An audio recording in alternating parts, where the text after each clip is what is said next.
ತಾವು ಈ ಚರ್ಚೆಗೆ ಅನುಮತಿಯನ್ನು ಕೊಡ್ತಕ್ಕಂಥ ಸಂದರ್ಭದಲ್ಲೇ ನಾನು ಪ್ರಸ್ತಾಪ ಮಾಡಿದೆ. ಇದು ಇನ್ವೆಸ್ಟಿಗೇಷನ್ ನಡೀತಾ ಇದೆ. ಅನೇಕ ವಿಚಾರಗಳನ್ನು ಮಾನ್ಯ ಗೌರವಾನ್ವಿತ ವಿರೋಧ ಪಕ್ಷದ ನಾಯಕರು ಸದಸ್ಯರು ಪ್ರಸ್ತಾಪ ಮಾಡಬಹುದು. ಇನ್ವೆಸ್ಟಿಗೇಷನ್ಸ್ಗೆ ಇದು ಬೇರೆ ಬೇರೆ ರೀತಿಯಲ್ಲಿ ರೂಪಗಳನ್ನು ತಗೋಬಹುದು ಅಂತೇಳಿ ನಾನು ಪ್ರಸ್ತಾಪ ಮಾಡಿದೆ. ಆದರೂ ತಮ್ಮ ತೀರ್ಮಾನಕ್ಕೆ ನಾವೆಲ್ಲರೂ ಕೂಡ ಯಾವತ್ತೂ ಕೂಡ ಒಪ್ತೇವೆ. ತಾವು ಚರ್ಚೆಗೆ ಅವಕಾಶವನ್ನು ಕೊಟ್ರಿ. ನನ್ನ ಒಂದೇ ವಿನಂತಿ ಮಾನ್ಯ ಸದಸ್ಯರುಗಳಲ್ಲಿ, ಈ ವಿಚಾರ ರಾಜಕೀಯ ತಿರುವನ್ನು ತಗೋಬಾರ್ದು, ಜೊತೆಗೆ ಧಾರ್ಮಿಕ ತಿರುವನ್ನು ಕೂಡ ತಗೋಬಾರ್ದು.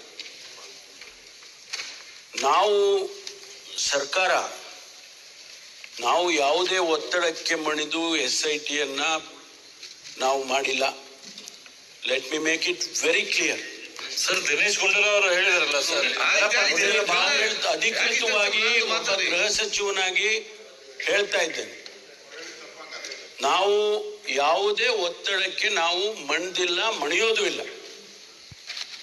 ನಮ್ಮ ದೃಷ್ಟಿಕೋನ ಓನೇ ಸತ್ಯ ಹೊರಗಡೆ ಬರಬೇಕು, ನ್ಯಾಯ ಕೊಡಬೇಕು. ಧರ್ಮಸ್ಥಳದ ವಿಚಾರದಲ್ಲಿ ನಮಗೆಲ್ಲ ಅಪಾರವಾದ ಗೌರವ ಇದೆ, ಭಕ್ತಿ ಇದೆ. ನಾನು ಅನೇಕ ಸಂದರ್ಭದಲ್ಲಿ ಭೇಟಿ ಕೊಟ್ಟಿದ್ದೇನೆ. ನಾನು ಅಬ್ದುಲ್ ಕಲಾಂ ಅವ್ರನ್ನ ಕರ್ಕೊಂಡು ಹೋಗಿದ್ದೆ ಅಲ್ಲಿಗೆ. ಅವರು ರಾಷ್ಟ್ರಪತಿಗಳಾಗಿದ್ದಂಥ ಸಂದರ್ಭದಲ್ಲಿ I was the minister in waiting to take him to Dharmasthala. ಅಲ್ಲಿನ ಸಂದರ್ಭದಲ್ಲಿ ಅವರು ಇಸ್ಲಾಂ ಧರ್ಮಕ್ಕೆ ಸೇರಿದ್ದವರಾಗಿದ್ದಾರೆ ಅಂತ ಹೇಳಿ ಅವರನ್ನ ಬೇರೆ ರೀತಿಯಲ್ಲಿ ಕಾಣಲಿಲ್ಲ. ಅಂತಹ ಸ್ಥಳ ಅದು ಧರ್ಮಸ್ಥಳ ಅಂತ ಹೇಳಿದ್ರೆ ಇಡೀ ಕೋಟಿ ಜನರಿಗೆ, ನಮ್ಮ ರಾಜ್ಯದಲ್ಲಿ ಅಷ್ಟೇ ಅಲ್ಲ, ಬೇರೆ ರಾಜ್ಯದಲ್ಲಿ ಇದೆ, ಬೇರೆ ದೇಶಗಳಲ್ಲಿ ಭಕ್ತಿ ಇರ್ತಕ್ಕಂಥವ್ರು ಬಹಳ ಜನ ನಡ್ಕೊಳ್ತಾರೆ. ಅದ್ರ ಬಗ್ಗೆ ಯಾರಿಗೂ ಕೂಡ ಡೌಟು ಬೇಡ, ಅದ್ರ ಬಗ್ಗೆ ಬೇರೆ ವಿಚಾರದಲ್ಲಿ ಯೋಚನೆ ಮಾಡೋದು ಬೇಡ. ಜೊತೆಗೆ ಅವರು ಸಮಾಜಕ್ಕೆ ಏನು ಕೊಡುಗೆ ಕೊಟ್ಟಿದ್ದಾರೆ ಅಂತೇಳಿ ಯೋಚನೆ ಮಾಡಿದರೆ, ಪದ್ಮಶ್ರೀ ಕೊಟ್ಟರು, ಅವ್ರಿಗೆ ಸುಮ್ಮನೆ ಕೊಟ್ರ? ಸನ್ಮಾನ್ಯ ವೀರೇಂದ್ರ ಹೆಗ್ಗಡೆ ಅವರಿಗೆ ಪದ್ಮಶ್ರೀ ಕೊಟ್ಟರು, ಸುಮ್ಮನೆ ಭಾರತ ಸರ್ಕಾರ ಕೊಟ್ಟ. ಸಮಾಜದಲ್ಲಿ ತಾವು ಹೇಳಿದ್ರೆ ಎಷ್ಟೋ ಜನ ಇವತ್ತು ಹೆಣ್ಣು ಮಕ್ಕಳೆಲ್ಲ ಬೀದಿಗೆ ಬರ್ತಾ ಇದ್ದಾರೆ, ಇದರ ವಿರುದ್ಧವಾಗಿ. ಆ ಹೆಣ್ಣು ಮಕ್ಕಳಿಗೆ ಪ್ರತಿಯೊಬ್ಬರಿಗೂ ಕೂಡ ಒಂದು ಜೀವನವನ್ನು ಕೊಡ್ತಕ್ಕಂಥ ಕೆಲಸ ಧರ್ಮಸ್ಥಳದ ಸಂಸ್ಥೆ ಮಾಡಿದೆ. ಶಿಕ್ಷಣ ಸಂಸ್ಥೆಗಳು ಮಾಡಿದ್ದಾರೆ. ಸಾವಿರಾರು ಜನ ಮಕ್ಕಳು ಇವತ್ತು ಗ್ರಾಜ್ಯುಯೇಟ್ಸ್ ಆಗಿದ್ದಾರೆ, ಅವರು ಜೀವನಗಳನ್ನು ಕಟ್ಕೊಂಡಿದ್ದಾರೆ. ಆದರೆ ಇವ್ರ ಮೇಲೆ ಬಂದಂತ ಆಪಾದನೆಗೆ ಸತ್ಯ ಹೊರಗಡೆ ಬರಬಾರ್ದ? ಅದನ್ನು ಹಾಗೆ ಇಟ್ಕೊಂಡು ಜೀವಂತವಾಗಿ ಅದನ್ನು ಹಾಗೆ ಇಟ್ಟು ನಾವು ಅವ್ರ ಮೇಲೆ ಆಪಾದನೆ ಇಡಬೇಕಾ? ಆ ಕಾರಣಕ್ಕಾಗಿ ನಾವು SITಯನ್ನು ಮಾಡಿ ಸತ್ಯಶೋಧನೆ ಆಗಬೇಕು.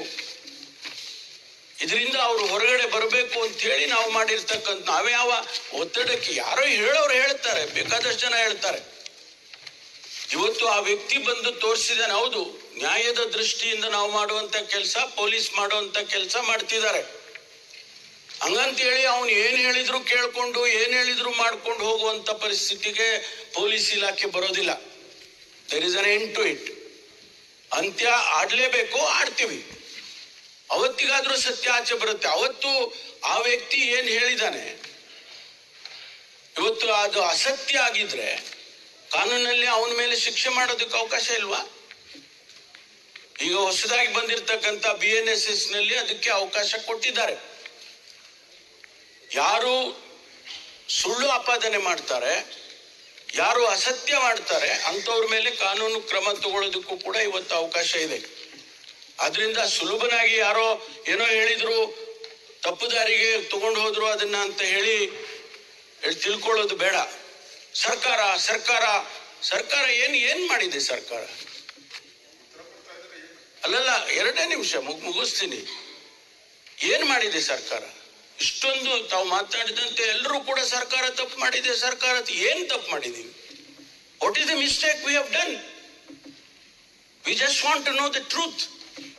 ಅದು ಬಿಟ್ಬಿಟ್ಟು ಎಲ್ಲ ಸರ್ಕಾರ ಹೀಗಾಗಿದೆ ಅಂತೇಳಿ. ಆಮೇಲೆ ಧಾರ್ಮಿಕ ವಿಚಾರಗಳನ್ನ ತಾವು ಮಾತಾಡಿದ್ರಿ.